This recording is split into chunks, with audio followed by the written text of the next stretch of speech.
Assalamualaikum warahmatullahi wabarakatuh. Perkenalkan, saya Septiana Ambarwati, NIM 2207016044 dari kelas Psikologi 5B. Di sini saya akan mempresentasikan materi psikologi komunitas, yaitu mengenai peran keluarga dalam psikologi komunitas.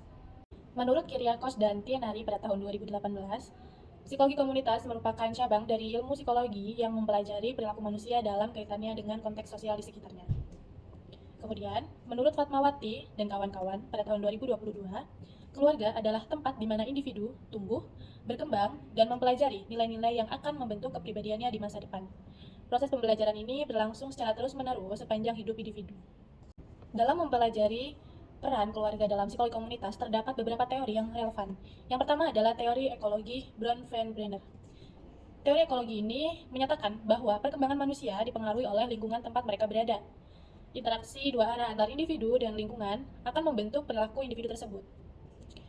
Menurut teori ekologi ini, perkembangan dalam hidup manusia tidak hanya ditentukan dengan gen atau keturunan, melainkan terdapat unsur interaksi dengan lingkungan di dalamnya. Kemudian, Bronfenbrenner mengklasifikasikan lingkungan menjadi 5 sistem. Yang pertama adalah mikrosistem.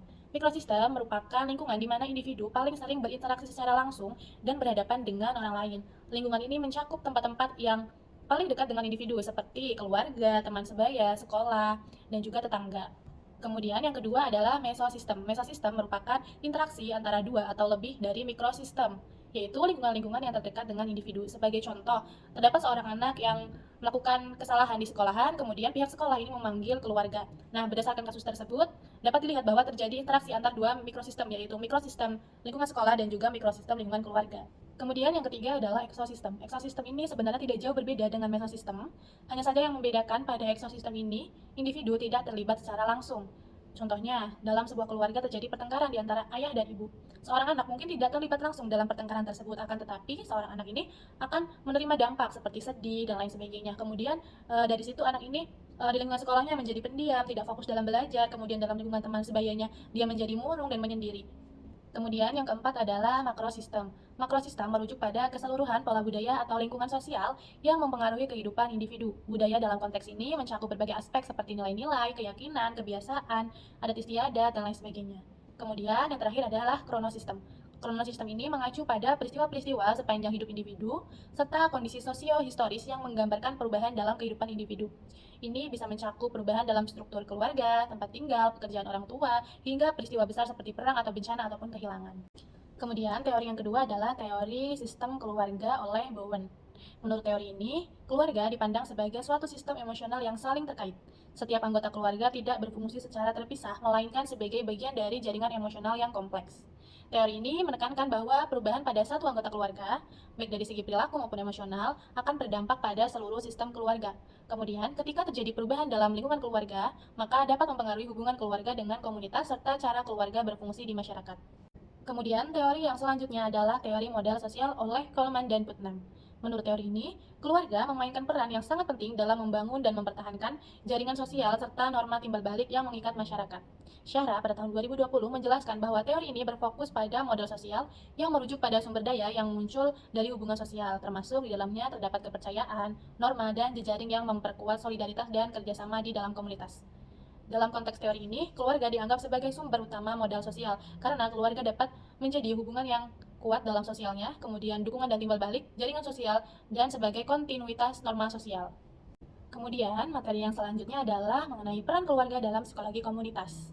Keluarga memegang peran yang krusial dalam psikologi komunitas. Yang pertama, sebagai penyedia dukungan emosional. Keluarga berperan sebagai sumber utama dukungan emosional yang sangat penting bagi individu, terutama saat menghadapi tekanan sosial atau tantangan ataupun permasalahan di dalam komunitas. Hasiloan pada tahun 2020 menjelaskan bahwa dukungan emosional dapat membantu individu merasa dihargai, dicintai, dan didengar yang pada akhirnya dapat mengurangi tingkat stres dan kecemasan pada individu tersebut. Kemudian, yang selanjutnya adalah sebagai sosialisasi nilai-nilai komunitas. Keluarga adalah tempat pertama di mana individu belajar tentang nilai, norma, dan budaya komunitas. Melalui interaksi sehari-hari di dalam lingkungan keluarga, keluarga akan menanamkan nilai-nilai seperti solidaritas sosial, toleransi, dan kerjasama yang sangat penting dalam kehidupan bermasyarakat dan dalam komunitas. Kemudian yang ketiga adalah sebagai agen pemberdayaan.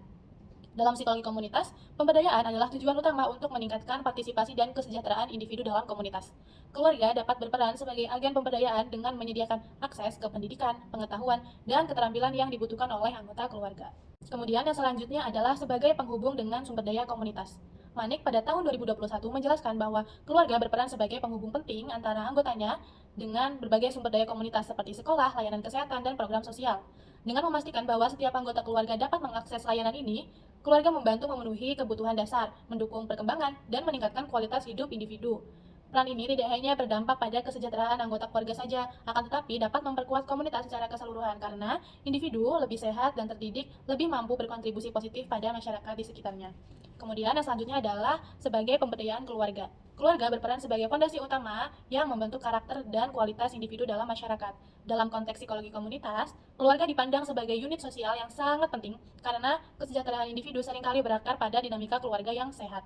Kemudian, yang selanjutnya adalah membentuk kepribadian anak. Dalam lingkup psikologi komunitas, keluarga memiliki peran sebagai pembentuk kepribadian anak. Hal ini dikarenakan keluarga merupakan lingkungan pertama dan utama dalam membentuk kepribadian anak. Kemudian yang terakhir adalah sebagai agen untuk mengatasi dampak perubahan. Dalam psikologi komunitas, perubahan dalam kehidupan sosial dapat mempengaruhi peran dan fungsi keluarga. Karena itu, penting untuk mengambil langkah-langkah untuk mengurangi dampak dari perubahan sosial terhadap keluarga. Psikologi komunitas dapat berperan dalam memprediksi dan mencegah masalah keluarga yang mungkin timbul melalui intervensi sosial dan intervensi berbasis komunitas. Materi selanjutnya adalah mengenai praktik psikologi komunitas yang melibatkan keluarga. Yang pertama adalah program intervensi keluarga.